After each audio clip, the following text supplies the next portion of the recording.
That's what they are, exactly.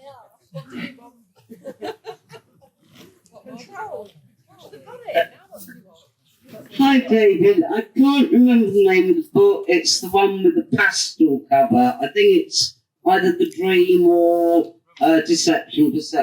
Yeah.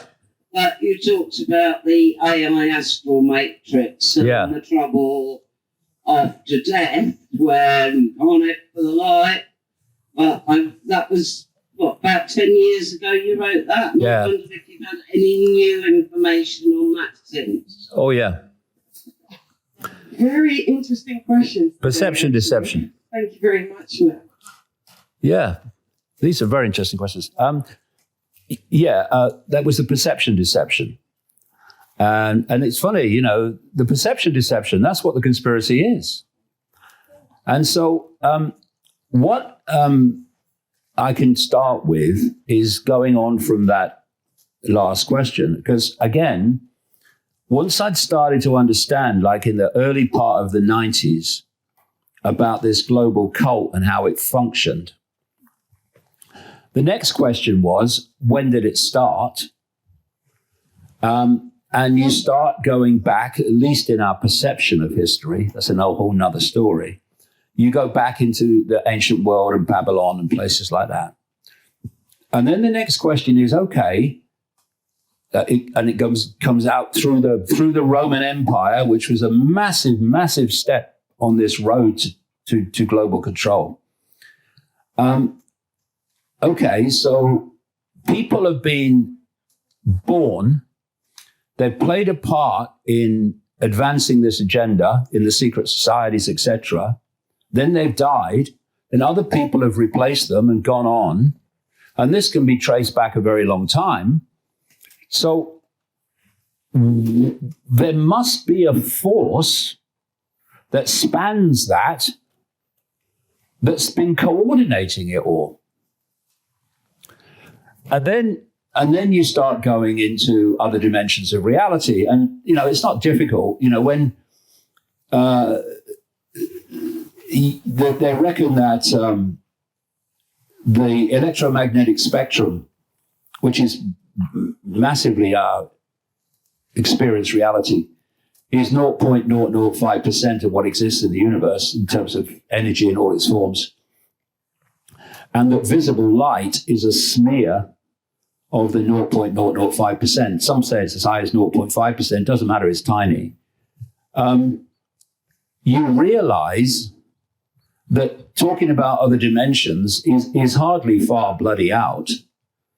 And where are those dimensions? They're here. I'm looking now. I'm seeing trees in the background. I'm seeing the buildings, people, chairs. And in between those people and those forms looks to me to be empty space. It's not empty space, but it's outside of what I can see, which is almost everything in terms of the human body. And so we're actually looking into another dimension now without realizing it. And so I started to, and again, this is an interesting point, which I can recommend to people. Ever since I started wanting to know, that intent draws towards you information in the form of energy. It's what information is, what everything is in the end.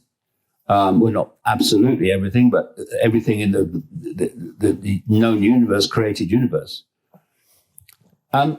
And that intent, I want to know, attracts to you this information. And so when I went on this journey in 1990, information, synchronicity, whatever you want to call it, was coming to me all the time in abundance, still is. And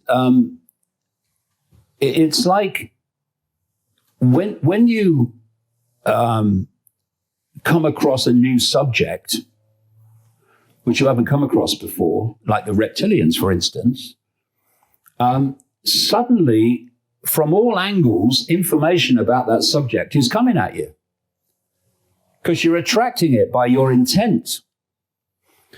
And there'll be other reasons as well, I'm sure, but that's a key central one. And so I started to realize from 96 that actually there were entities operating outside of human vision. They do come into human vision with some people, but mostly out, who were orchestrating this global cult. And I started to see how, and I started to understand why these rich and famous people I was uncovering as part of this cult were again and again involved in sacrificial ritual and Satanism. And then I thought, why are they involved in it? How does Satanism and human sacrifice fit into this? And then you start to think, well, of course they've been doing this since the ancient world, into the ancient world. So what's going on? And you realize that what the ancients were doing their sacrificial rituals to, the gods, appeasing the gods, were the same entities, consciousness, distorted, that these people today in this cult are doing their rituals to. And so who were these entities? All over the world, we talk about the Greek pantheon of gods, Zeus and all these others. But actually, there's pantheons of gods all over the bloody world because they're the same gods. And they're these entities.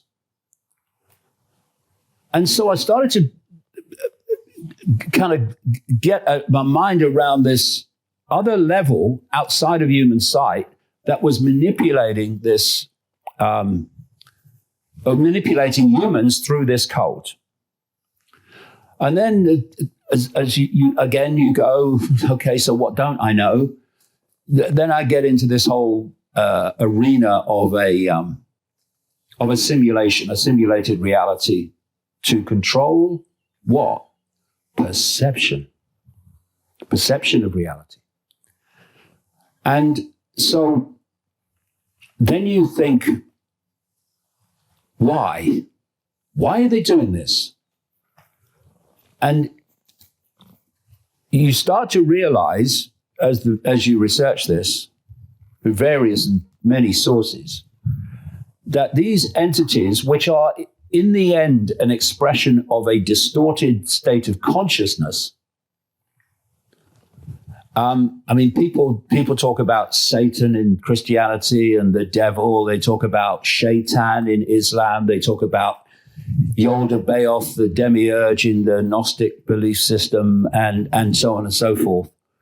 That for me is, and they all have the same concept.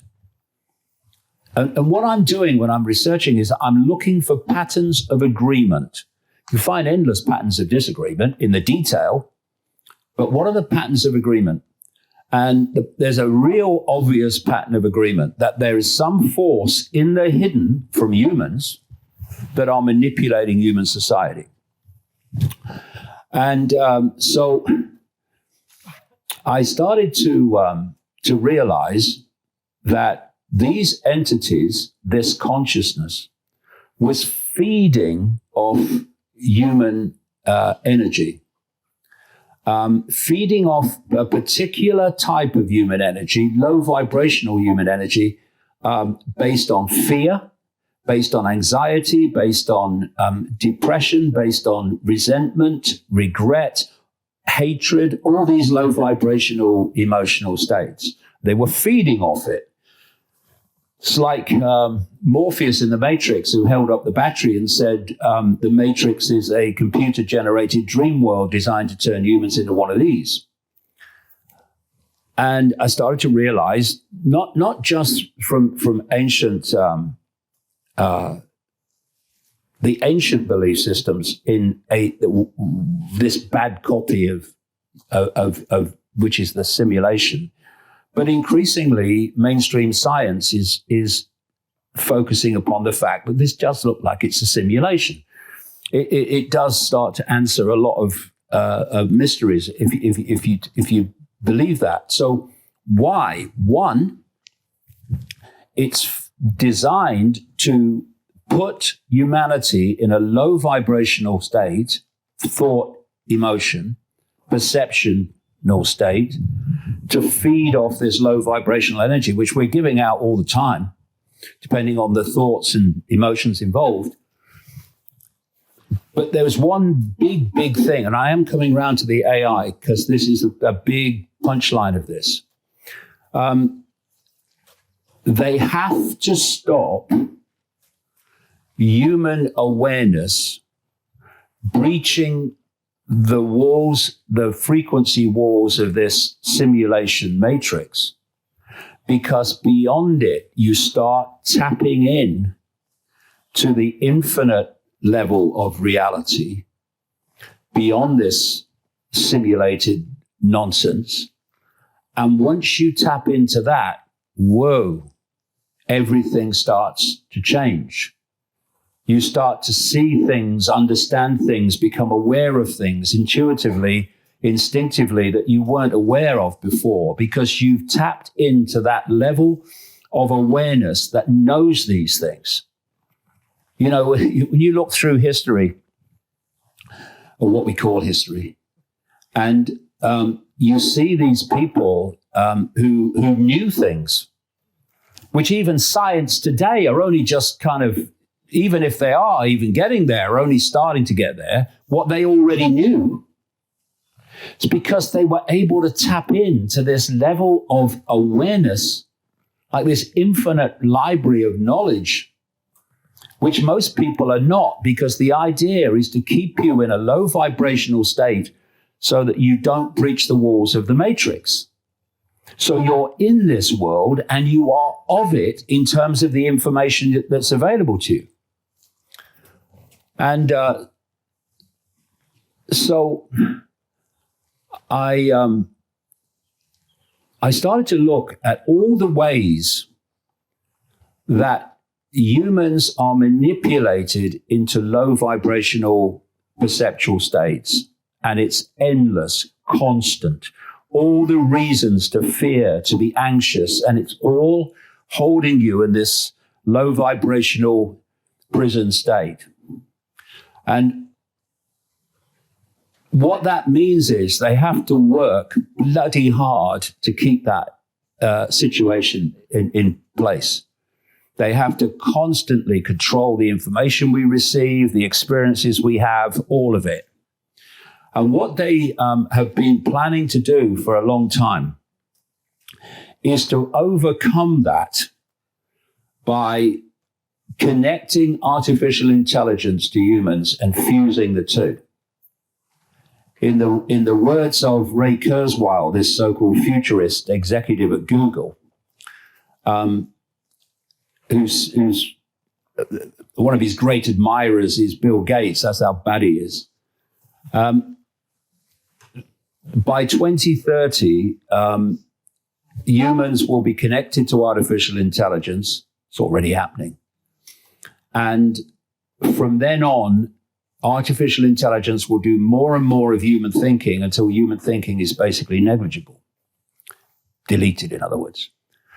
And at that point, humans will be like a computer on someone else's internet, receiving their thoughts and emotional responses through artificial intelligence, and thus will never even consider questions like, who am I?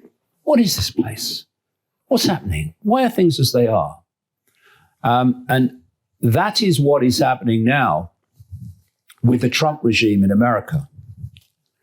Because what we had was basically the left in politics, to a very, very large extent, has just gone with this.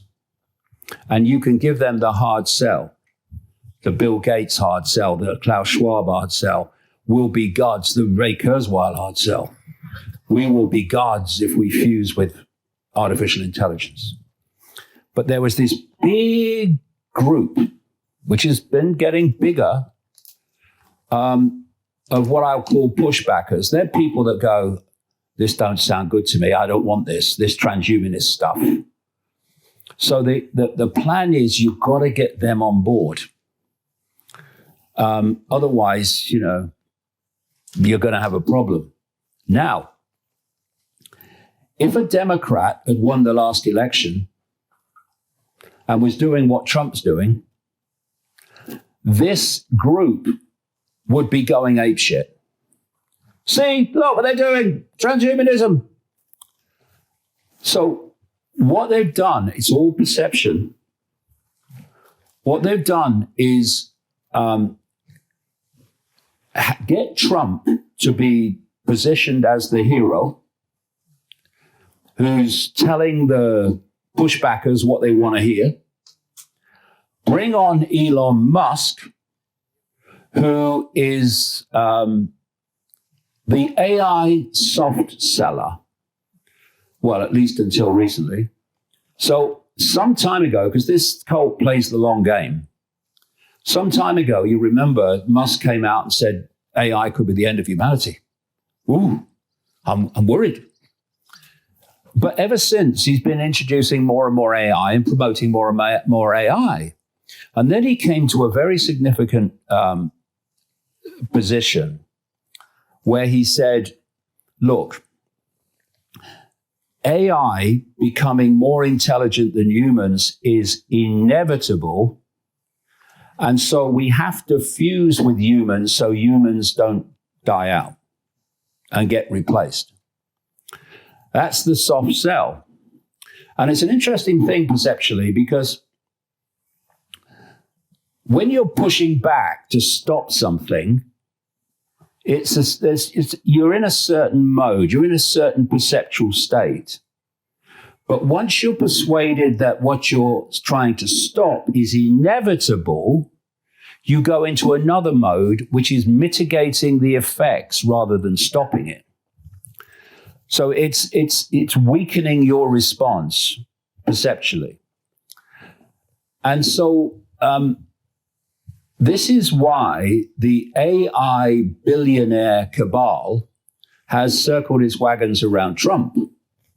Your Peter Thiel's, your Elon Musk's, your Mark Andreessen's, David Sachs, who's a close buddy of Peter Thiel and Andreessen and Musk. He's now Trump's AI czar, advising him on AI. And if you remember, 2 days into the Trump presidency, 2 days, you had Trump in the Oval Office wheeling out Sam Altman of OpenAI, another one of this AI cabal, billionaire cabal, and a guy called Larry Ellison, who actually is a big funder of Tony Blair.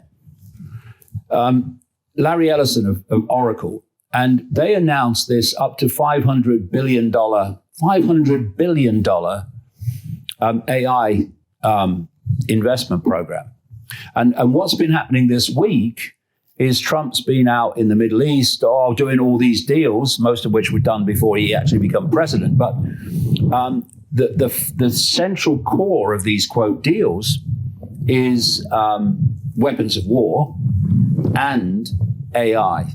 AI investment by Middle Eastern oil countries in American AI and in their own AI. And this is because the whole idea is to divert attention from the pushbackers to think, oh, we're winning, Trump's doing this, Trump's doing that, while the real agenda goes unmolested. And once you've got heroes, this is a real massive point in terms of perceptual control. Once you've got heroes in which you invest the belief that they are the saviors of what you don't like, you start to give them so much rope and leeway that they get away with things that if the other, quote, side did them, you'd be on all over them like a rash. So what they did with Elon Musk, I knew when he bought Twitter it was a scam because I'd been tracking him for years. Because his companies, they're not really his companies, it's frontman, but his companies were ticking all the boxes of this cult agenda. And so when he bought Twitter, but he didn't buy Twitter. He was allowed to buy Twitter. Twitter was controlled by what they call the deep state before Musk bought it. And people like me were thrown off and all that. And they were controlling what was seen and what wasn't seen, exactly what they wanted. And then when Musk bought it, he released these so-called Twitter files, some of them, which were confirming that the deep state controlled Twitter before him. So then you ask the question, instead of getting caught in this, oh, Elon's the hero, free speech, you ask questions calmly. And you say, why, when the deep state controlled Twitter, would they sell it to him, who's claiming to be a free speech absolutist? The last thing he is, of course, but that's what he was claiming. And so I looked at it and I thought, it's a scam here, and we're going to see what it is pretty shortly. And then I saw what it was pretty much immediately.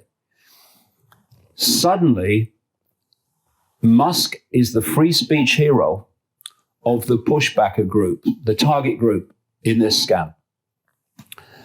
And before, they were pointing to Musk and saying, this guy is pushing the transhumanist agenda. But after he bought Twitter, stopped. They weren't anymore doing that. In fact, as I was pointing that out, I would get lots of abuse. Still do. Because I'm saying what was being said before, but you can't say it now because he's a free speech hero. And the coming together, therefore, in the summer of last year of Musk and Trump was perfectly explainable from this perspective. And it means that the exposure of Musk by this pushbacker group of the transhumanist agenda of fusing humans with AI and having a system completely controlled by AI, where if AI doesn't want you to do it, it won't allow you to do it financially and every other way. That can be rolled out unmolested. And that's what's happening. And so the real big picture reason is once that connection's made, you have a situation where you can hold people in a low vibrational mental and emotional state so that they don't start perceiving and asking the questions that you don't want them to ask. But having said that, this perceptual control, this matrix, is it's the two-stone weakling compared with consciousness. Consciousness, true consciousness you connect to beyond the limitations of this matrix nonsense. and you bring that knowledge and power and energy into this reality by that connection, it can override anything. Anything. And that's why they don't want you to do that. And why they're quite happy for this awakening, stop, no further, to happen, and not that awakening. They don't want that. And that's what the real AI agenda is all about, I would say. See, power is not with authority. It's with the acquiescence of the people to authority. Fascism and communism is never imposed by communists, or never happens because of communists and fascists. There's never enough of them. Fascism, communism, and tyranny comes in because of the acquiescence of the population to fascism, tyranny, and communism. That's how it happens. Iconic Live is coming to Liverpool. Get ready for a night of information, inspiration, and more. We'll see you there. What you do is, no matter what they throw at you, you just keep walking. You don't stop and say, oh, you can't say that about me, I'm offended. You just keep walking. Boom, boom, boom. I have always wondered whether you are all 100% aligned with your views on everything going on at the moment, or whether there are certain things that you disagree on. It's a good question. It's a great question. And it's a valid question. Yeah. It's the reason why it works so well is that we're not. I really do wish for the whole of humanity that we could all express ourselves and within our jobs for who we really are. I think, what we're doing here is bigger than any one of us. And personally, I'm quite happy to dedicate my life to it.